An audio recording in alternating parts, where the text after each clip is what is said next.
You might think you know Mary Todd Lincoln just as the wife standing quietly behind Abraham Lincoln during some of America's most tumultuous years.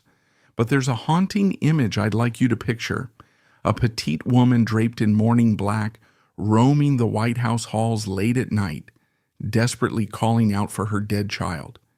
This isn't some ghost story. This really happened when Mary lost her son Willie in the middle of her husband's presidency.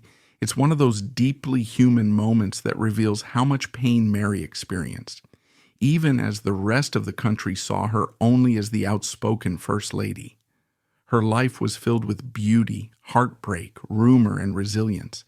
And today I want to share with you a deeply personal look into who Mary Todd Lincoln truly was, beyond the pages of dusty history books. When Mary Todd was born in Lexington, Kentucky on December 13, 1818, the United States was still finding its identity. Most Americans were farmers or small-town folks, and while industry was beginning to take off, the idea of grand city living was still something of the future. Lexington itself was called the Athens of the West back then because it was a center of culture and learning in the region, dotted with schools and vibrant with political debates. It was an environment that prized education and lively discussions, and Mary took in all that energy like a sponge. Even as a little girl, she adored reading, studied French, and became enthralled by politics, things that weren't always typical pursuits for a young lady in her day. That was just the start of her lifelong passion for knowledge and debate. Mary's family was well-to-do. Her father, Robert Smith Todd, was a successful banker and businessman, and her mother, Eliza Parker Todd, passed away when Mary was just 6 years old. It was a heartbreak for the entire family, and when Robert remarried, Mary found her new stepmother difficult.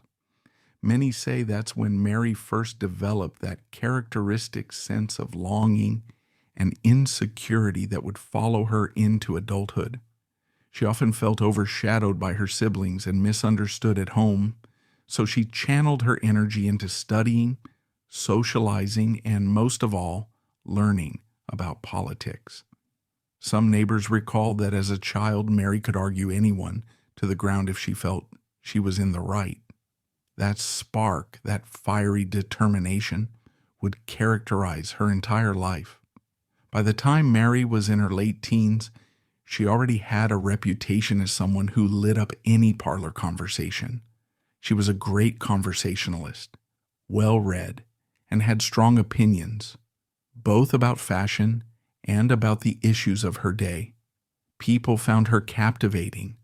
She was petite, with a round face and bright, observant eyes, and she knew how to carry herself in a room full of people.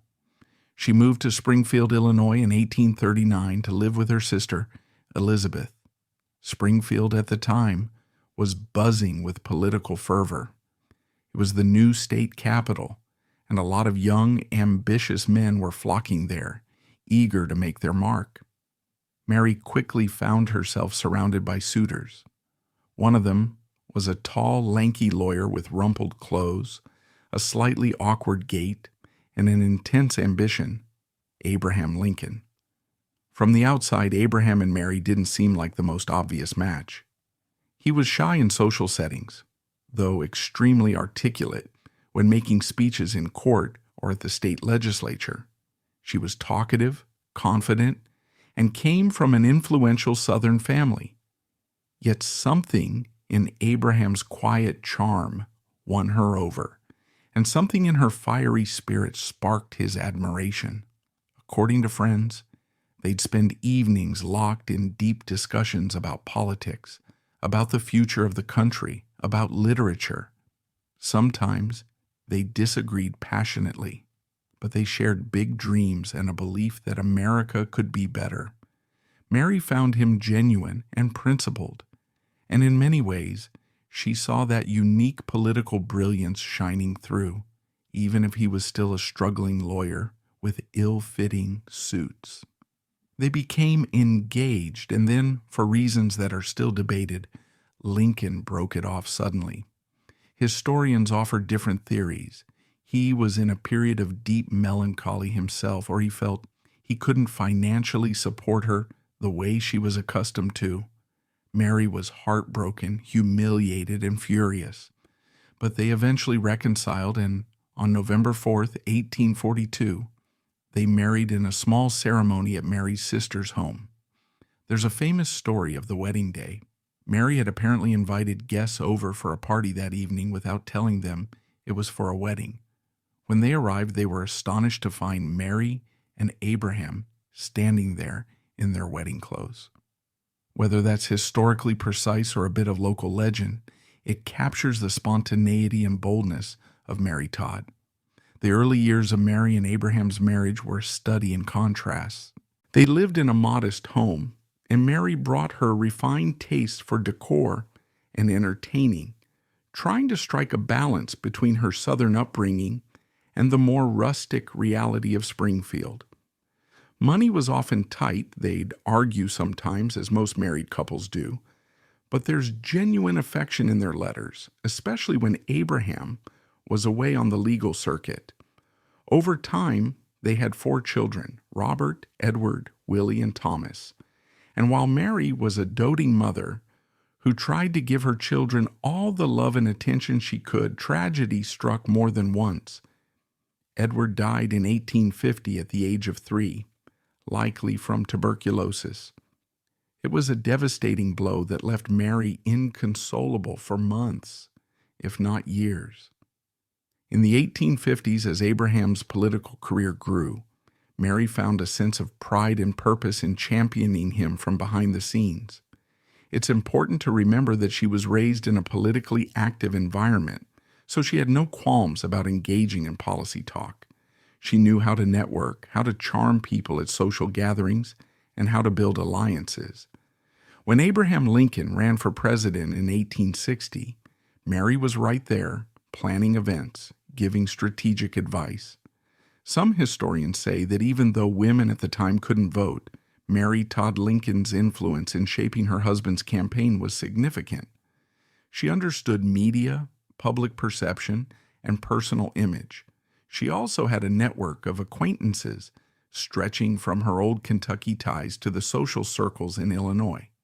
And she leveraged that, championing her husband's moderate stance on slavery and emphasis on preserving the Union. Abraham Lincoln's victory catapulted them into national prominence. At first, Mary felt a sense of relief and triumph. She had always believed in his talent and had worked diligently in her own way for this outcome. But once they moved into the White House in 1861, she found herself in the middle of the nation's greatest crisis, the Civil War. She arrived at a time when the country was tearing itself apart, and the White House was anything but a calm place. One can imagine the nightmares she faced. Half her family back in Kentucky supported the Confederacy, while her husband was literally leading the charge against it. That meant Mary Todd Lincoln, First Lady of the United States, had brothers fighting for the South. It was a deep personal conflict that left her feeling torn and racked with worry. She was also criticized for being a Southern lady in the president's household. Political enemies whispered that she might be sympathetic to the Confederate cause. This was not only painful, but it put her under intense public scrutiny. On top of the war, Mary took her role as First Lady very seriously, but she also got flack for overspending. The White House was, quite frankly, in shambles when they moved in. It had been underfunded for years, and Mary believed that refurbishing it was crucial for the dignity of the nation. She initiated major redecorations, changing drapes, bringing in new furniture, and generally modernizing the place. But the press got wind of the costs.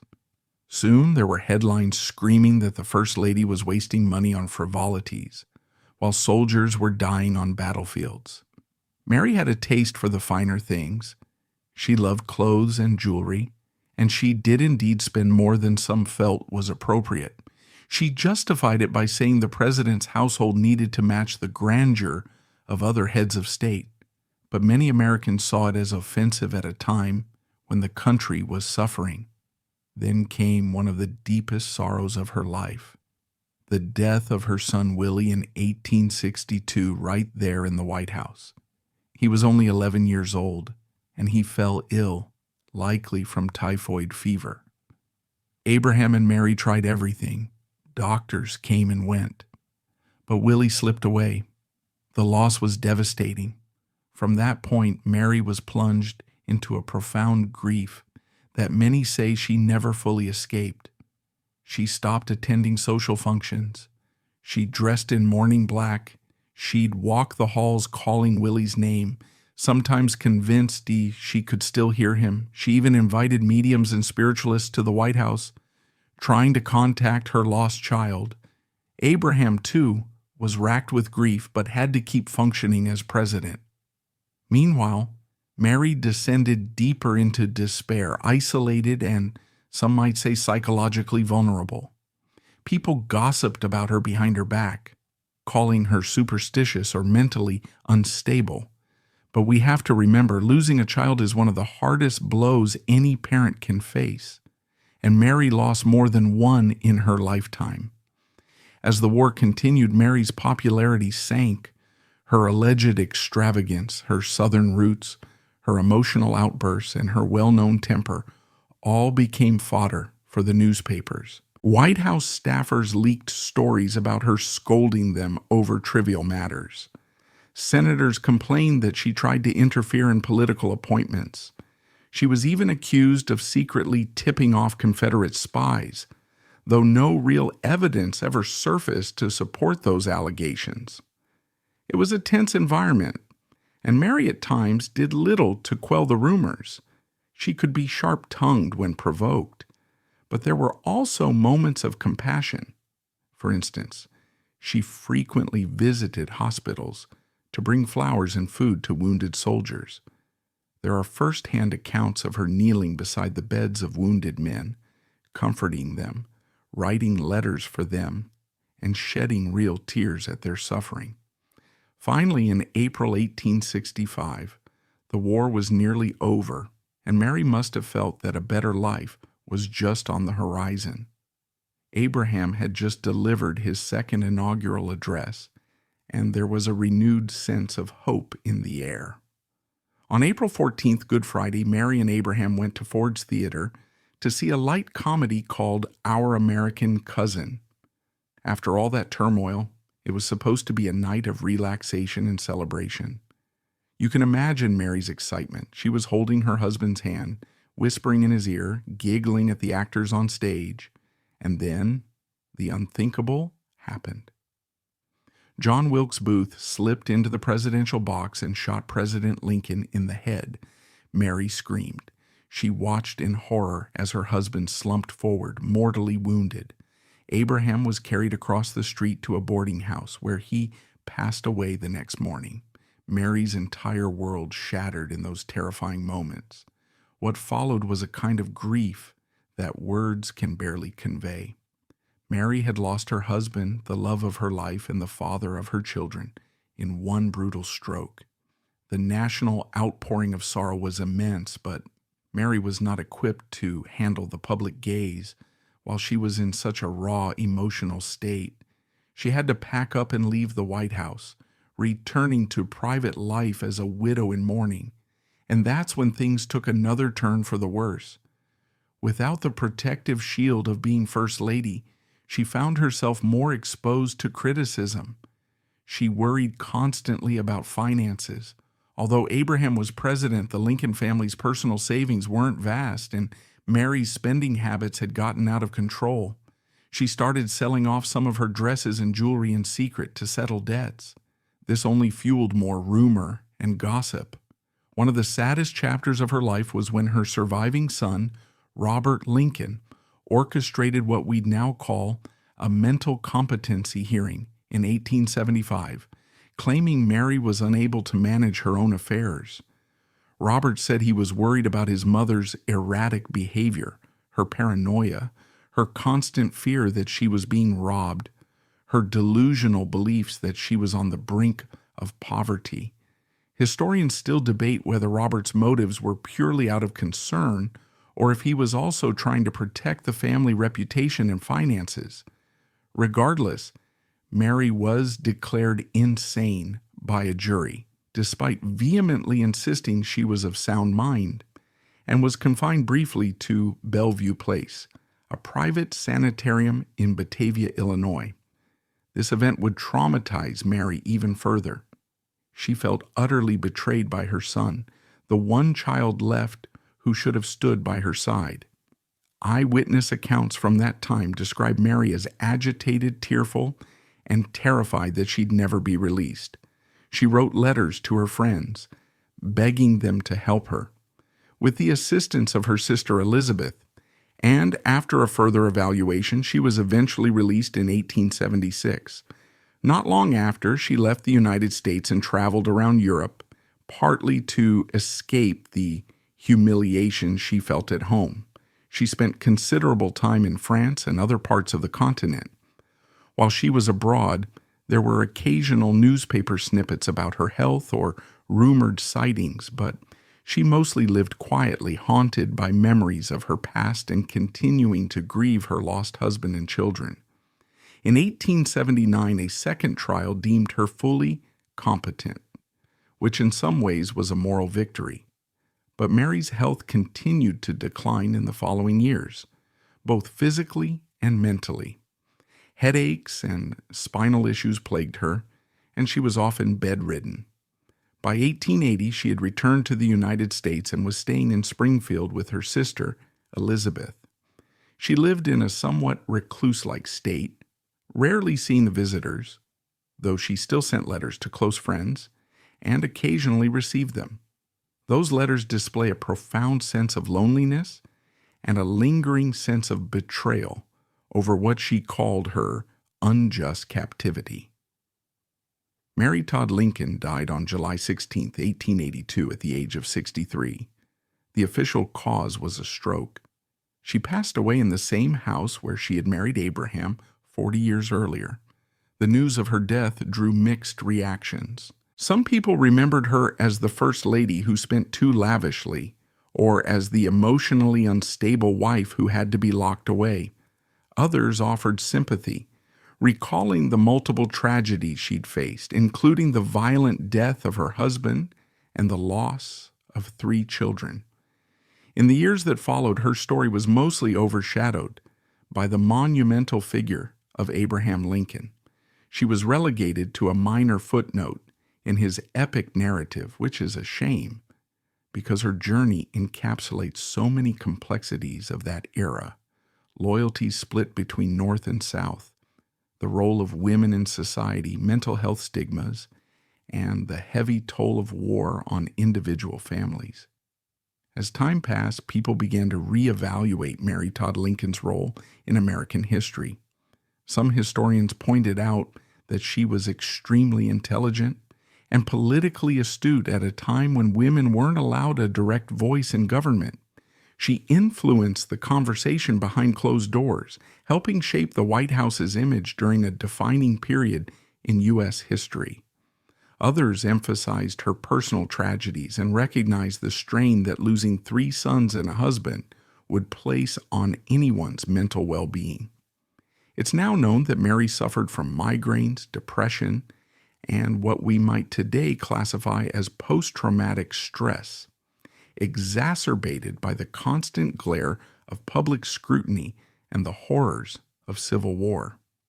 The so-called insanity trial of 1875 is viewed as a sobering reflection of how little the culture of her time understood about mental health, especially for women. Even if Mary Todd Lincoln was never a Hollywood star, her story has been portrayed on screen and on stage in dramatic ways. Actresses often depict her as an emotional figure, teetering on the edge of fragility, but it's crucial to remember that she was also a person of great resilience. She'd push back against society's limits on women, hold her own in a debate, and endure unimaginable sorrow, all while navigating the cutthroat realm of 19th century politics. Today, She remains a figure who sparks both empathy and debate. Was she truly extravagant or simply trying to create a dignified public image for the White House? Were her struggles with mental health exacerbated by the cultural constraints on her as a woman, or by the unrelenting cascade of personal loss she experienced? The answer likely lies in a nuanced mix of both. To understand why her story still matters today, it's worth noting that the personal cost of public service can be immense. Abraham Lincoln is revered as one of America's greatest presidents, but behind him was a wife who sacrificed as well. She lost siblings in the war, lost her children to illness, lost her husband to an assassin, and nearly lost her freedom when deemed mentally unfit. It's a reminder of the hidden tolls that history's pivotal moments place on the individuals involved. Mary's life challenges us to think about how society treats those who grieve, those who break from traditional gender roles, and those who battle mental illness. Her experiences also highlight the shifting lens of public opinion, how easily one can be labeled crazy when they act in ways that defy the norms of the time. If you visit the Lincoln tomb in Springfield today, you'll see where Mary rests alongside her husband and 3 of her sons. It's a poignant sight that brings home just how intimately the Todd Lincoln family was acquainted with grief. Yet there's also a sense of peace there, a final unity that eluded Mary in life. She's with her beloved Abraham, the man she championed from obscurity to the White House, and with the children who slipped away from her all too soon. In retrospect, Mary's life was full of vivid color, both bright and dark. She reveled in White House galas and soared in her husband's triumphs. But she also sank into the depths of despair and faced the humiliation of losing her financial and personal independence. One lesser-known anecdote, which some historians attribute to Mary Todd, underscores just how vividly she felt her losses. After Willie's death, she apparently wrote a heartbreaking letter to a close friend in which she described her dreams. "I see him in every room, in each flicker of candlelight, waiting for me to kiss him goodnight." That simple, everyday longing to tuck in a child who can no longer be there speaks volumes. It's a reminder that behind the big headlines and the political drama, Mary was first and foremost a mother with a broken heart. Her story resonates so powerfully because it reminds us of the costs of war, the fragility of life, and the profound need we all have for love and understanding. As you reflect on the details of Mary's journey, imagine you're sitting on a comfortable porch on a warm summer evening, chatting with a friend who's just told you the most heartbreaking yet deeply human story you've heard in a while. Mary Todd. Lincoln's life is that story. It's full of laughter, tears, triumphs, regrets, and, above all, a longing to be understood. She loved passionately and mourned profoundly. She stepped boldly into the grandest halls of power and then was exiled into lonely obscurity. In every triumph and in every heartbreak, she was both a witness to and an active participant in a pivotal era of American history. And so we leave Mary Todd Lincoln there, in that poignant mixture of light and shadow, a woman who was at once envied and pitied, revered and ridiculed. Her name may forever be intertwined with one of America's most revered presidents, but her own story stands as a testament to the complexities of the human heart. May we remember her not just as a footnote to Abraham Lincoln, but as a person of great contradictions and even greater resilience. Someone who reminds us that history is never just about the wars won or the speeches delivered, but also about the individuals who carried private burdens beneath the public gaze. In the end, Mary's life is a powerful reminder that even as we celebrate epic historical achievements, we should also remember the personal costs behind them, her resilience, her flaws, her heartbreak, and her defiant spirit weave together into a story that's as complex and compelling as any Hollywood drama.